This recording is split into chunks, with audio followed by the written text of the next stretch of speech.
আলাইকুম, কেমন আছেন সবাই? আমি ভালো আছি। দেখতে ভালো আছে তাই না? বৃষ্টিতে একদম ভিজে গেছে।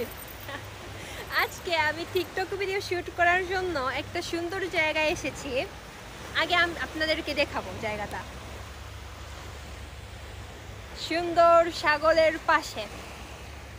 যখন আমি আসতেছিলাম তখন বৃষ্টি ছিল না, তো আমি মনে করেছি ঠিক আছে যাই। এখানে এসে তারপর আমি নাচ টাচ শুরু করেছি, তারপরে বৃষ্টিও শুরু হয়ে গেছে। কিন্তু আমার ভালো লাগে, কারণ হচ্ছে কিছু কিছু গান তো বৃষ্টির সাথে মিল আছে না, তো ওই গানগুলো ইউজ করে আমি শ্যুট করেছিলাম।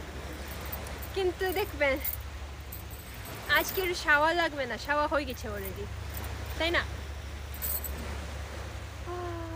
জায়গাটা সেই, বৃষ্টি ঠিক আছে, আবহাওয়াও সেই সেই ভিজে গেছে। এই তো জীবন। সবাই ভালো থাকবেন।